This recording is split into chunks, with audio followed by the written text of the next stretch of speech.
juróom-ñaari waxtu toftal fanweeri simili mbokk yi ñu ngi leen di nuyu di rafetlu seen ànd ak Télé Futurs Médias xibaaru ngoon geek ponk ci gën a fës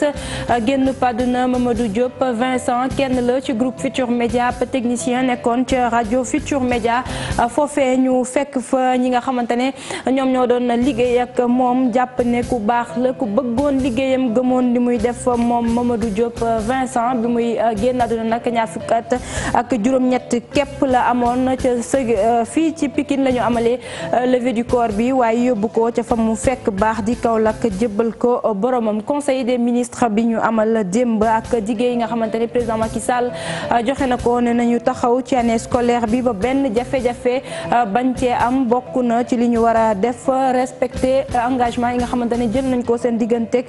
jàngalekat yi. waa SAEMS ñoom ñu ngi koy rafetlu jàpp ne nag ñu ngi xaar ñu jëmmal ko li ko mooy dinañ leen dégg ci biir année scolaire boobule ca jamono yooyu fédération des écoles privées d'enseignement supérieur du Sénégal ñoom ne gisuñu seen bopp ci kàddu yi nga xamante ne njiitu réew mi yëkkati na ko ba tax na ñoom ñu ne ren duñu dalal benn bachelier ndax nguur gi amal na leen ay koppar ay milliards la ñuy wax ne moom lañ leen war a fay. dinañu wax itam ci li nga xamante ne ñoom ñi nga xamante ne ñoom ñooy dund ak laago ngeen baal ma ñoom nag ñu ngi sàkku rek ñu gën a taxaw ci loi d'orientation sociale bi nga xamante ne woote nañ ko ci atum 2010 ñu ne nag am na lu bëri loo xamante ne des na ci jëmmal ko boobule loi leneen itam ci loo xamante ne àddu nañ ci di mbirum élection bëgg nañu ñu boole leen ci ñoom it bu baax a baax ba ñu mën cee gis seen mbokk wàllu wér-gu-yaram ak neurochirurgien yi nga xamante ne amal nañu ko ndaje bu yaa fii ci Ndakaaru waxtaanee li nga xamante ne moom moo di tumeur cérébrale naka la ñu koy fajee wala boog naka la ñuy taxawoo képp ku ko am fii ci Sénégal tollu woon nañu ci fukk ak juróom-ñett borom xam-xam taxaw tey ci mbir moomu le tàggat yaram tournoi bu UFOA ak gaynde yu Sénégal yamagul fukki at ak juróom-ñaar ñoom nag qualifié ci demi-finale bi ginnaaw bi ñu dooree Sierra Leone ñeenti bal ci dara match bi doon am ca stade Alassane Djigo ñu war a nag dajel ci demi-finale yooyu les Cap Vert wala Guinée Conakry mbokk yi li mooy ponk fi gën a fës léegi ñu daal di faram-fàccee.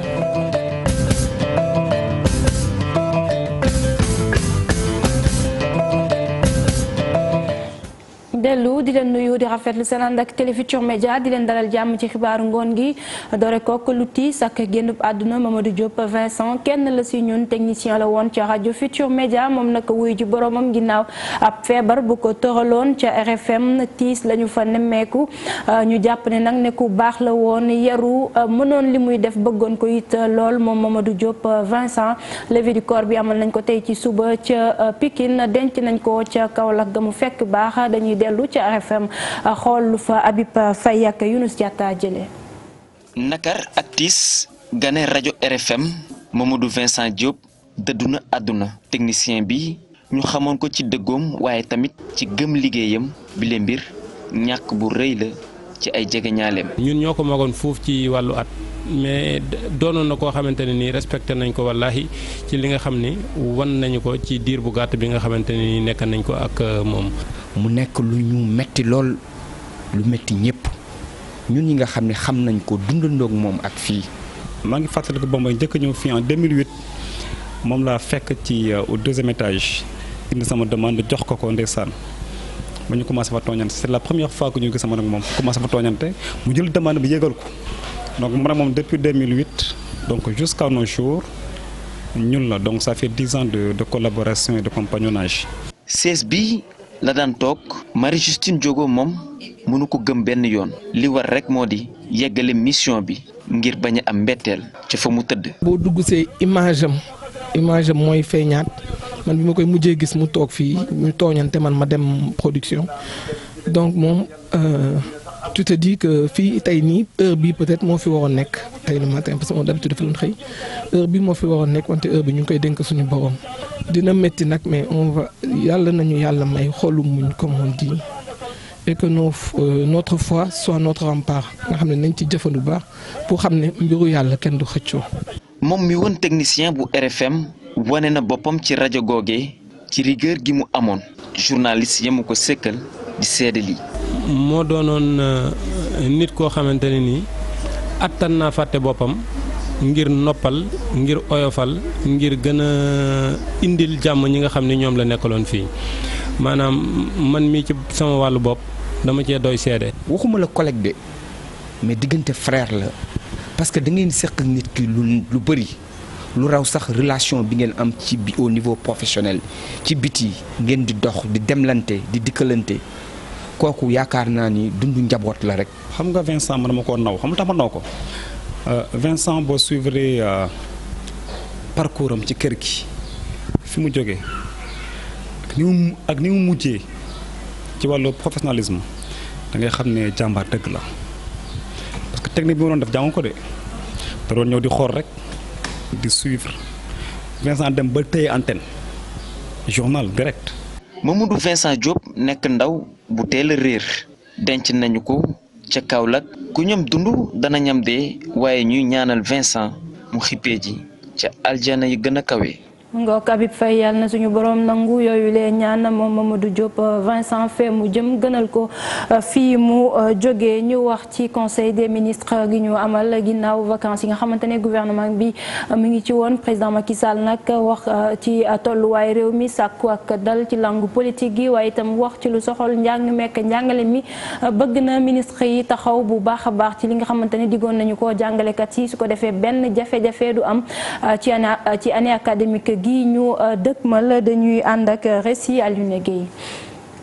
jàmp nekkoon lu ëpp liñ doon waxtaane njiitu réew mi mu ngi ñaax njiitu jëwriñ yi ak naataangoom yépp ñu farlu ngir liggéey bi ñu sumb bu jëm ci wàllu programme ak nekkinu askan wi ñu taxaw ci waaye tamit fexe ba dal ak jàmm am ci réew mi.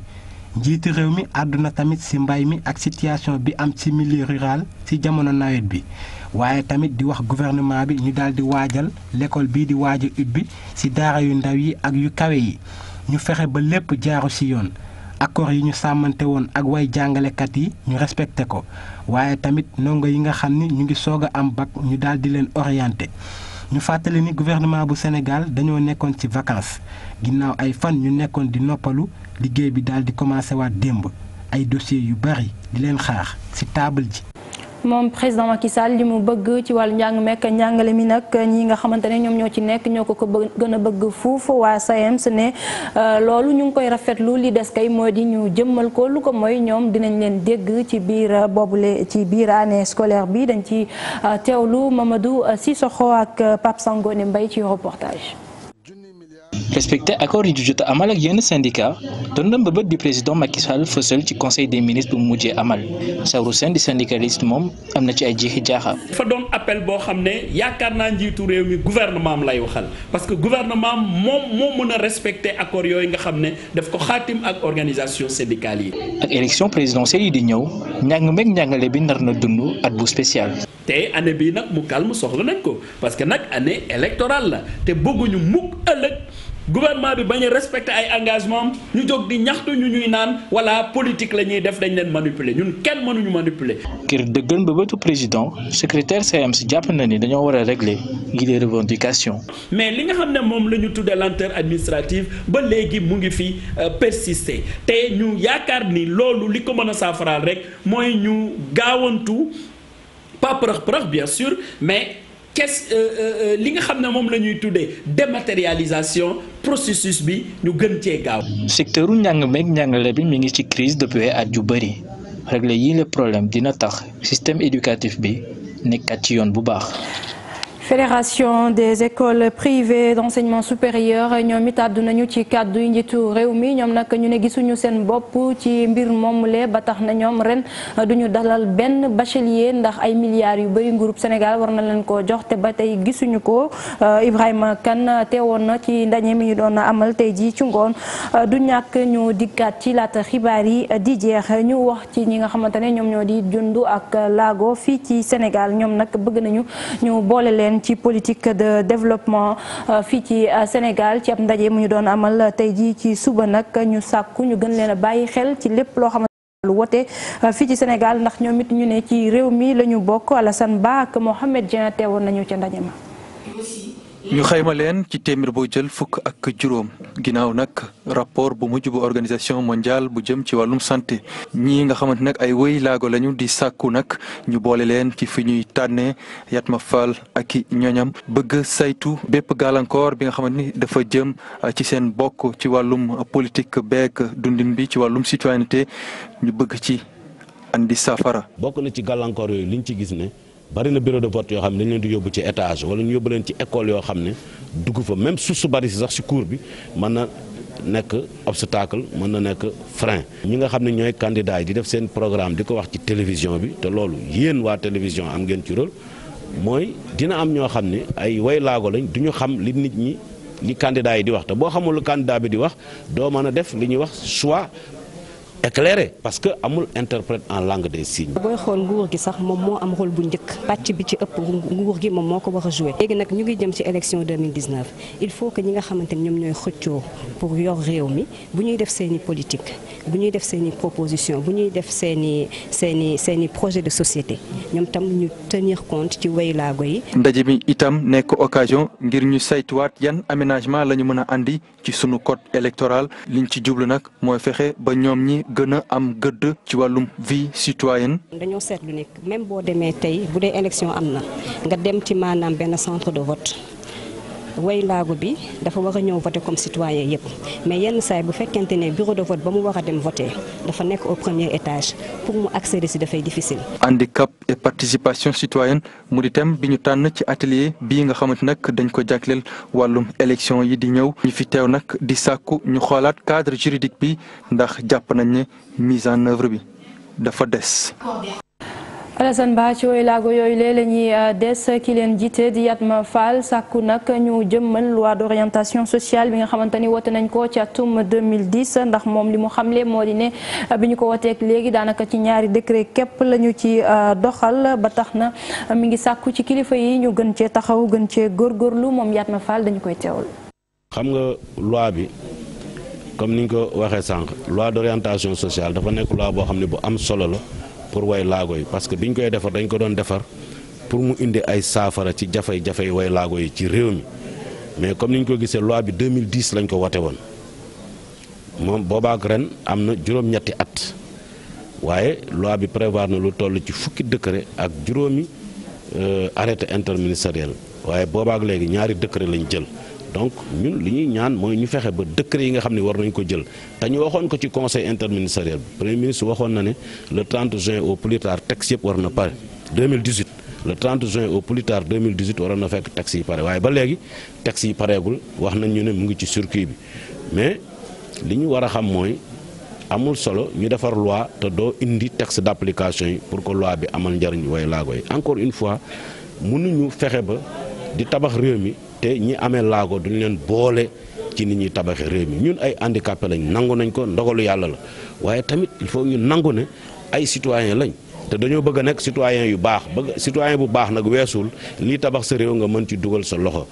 ñii moom taxaw temm ngi rek xeex gone yi ñi fitnaal fii ci suñu réew di ñi nga xamante ne ñoom ñoo di initiateur émission bi di Sen Petit Gallé Ngoné Ndour ak ñi mu àndal ne li nu mel daal mënatuñu ko nangu ci fi àdduna bi tollu tey ñu jàppay xale yu ndaw di leen fitnaal ak di leen def naka sudul noonu mu ne loole nag am nañ ci ay partenaires yoo xamante ne ñoom it loolu képp moom moo leen soxal ab ndaje doon nañ ko amal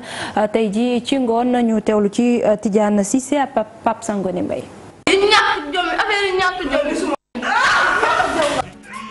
télévision bokk na ci mooy gën a xarañ ngir xeex métti ñuy teg xale yi loole ñi sànc lii di émission Sen Petit Gallé xam nañ ko bu baax a baax tax na ñu amal ay partenariat ngir xeex métti gune yi. partenariat yi ñu am ak PASNEC ak projet jàpp naa si également c'est des partenariats yoo xam ne ni que ni yu baax la pour man parce que dafa nekk loo xam ne ni que ni dafay ñëw renforcer ñun ay préoccupations yoo xam ne dañ ko daan am ci Sen Petit Gallé mu nekk loo xam ne ni que ni pour man du lu baax la parce que xale yi li leen di toucher violence yi leen di toucher bari na lool boo jëlee mbirum viol boo jëlee mbirum harcèlement boo jëlee mbirum xale yi nekk ci mbedd mi boo jëlee éducation loo munti jël rek xale yi am nañ ci vraiment ay problèmes yu bari. taxaw ngir mën a xeex bépp nakar li bi ñuy def gune yi doon ab combat bi ñëpp war a xam te Sen Petit Gallé nekk na buntu bi gën ngir loole. mbirit boo koy def que nga bëgg communiquer ci nga bëgg mu nit ñi xam ko da ngay dem fi nga xam ne ni que ni médium bi nga xam ne ni que ni nit ñi dinañ ko seetaan émission bi nga xam ne ni que ni aussi nit ñi dinañ ko seetaan pour que mën a sa message mën a jàll et je pense que ñoom loolu lañ ci wut et je pense que quand même partenariat bi dafay nekk partenariat boo xam ne c'est sur le long terme. xoqatal bi ñu xoqatal gune yi dafa nekk loo xamante ne mën a am ay conséquences ci seen wér gu yaram te ñi sant Sen Petit Gallé ak seen partenaires yi gis ne loolu lu jar a xeex la moo tax ñoom ñu joxante loxo ngir sàmm nekkinu gune yi. agence de presse sénégalaise ak jafe-jafe yu muy jànkonteel ndax xam ngeen ni juróom-benn fan ci weeru septembre ak léegi liggéeykat yi dañoo banque seeni yoxo jafe-jafe yooyu nag ak ni kër gi di demee tey warta bett kenn bu ñu sukkandikoo ci ki ko fi jiite woon ay jamono di Abdou Ñing mu ne lu ñu doon xaar la ndax kër gi ay jafe-jafe yu taranga ca mu ne nag leneen li mu ci teg moo di ne grève bi liggéeykat yi di amal di solution bi war. Aminata Mbaare Sow ak Thierno Laurent Mendy daje nañu ak moom.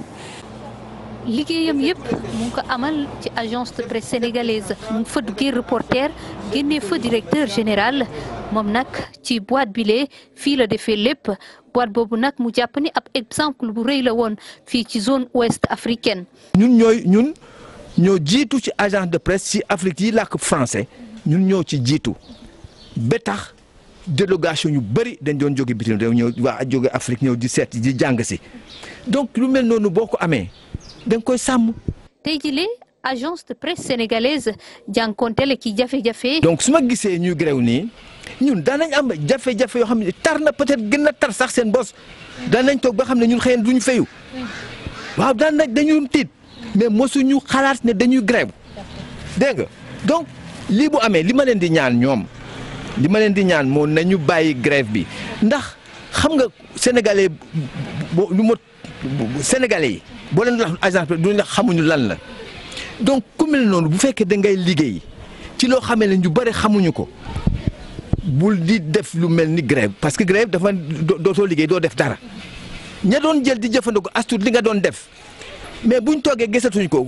ñaari fan ñetti fan dañuy dem feneen. doyen ñi ngi ne yaakaar mën naa am ndaxte njiitu réew mi nee nañu taxawal ab commission ngir jëlee APS def ko société nationale ak autonomie bu mat sëkk. man mii ca la bokk ak suma ki toppoon ci man muy Mamadou Koumé. bind naa ba wax ne maa ngi suivre li ñu def ba yëf yi presque. yemb na. mu mel ni nag yaakaar boobule dañ ko bëgg a teg rek ci loxoy liggéeykat yi nekk ci APS ndaxte fi mu toll nii sonn nañu bokk na ci seen i jafe-jafe ay salaire yu yéex a ñëw ak i tamit bërëbu liggéeykaay boo xam ni lépp fa manqué.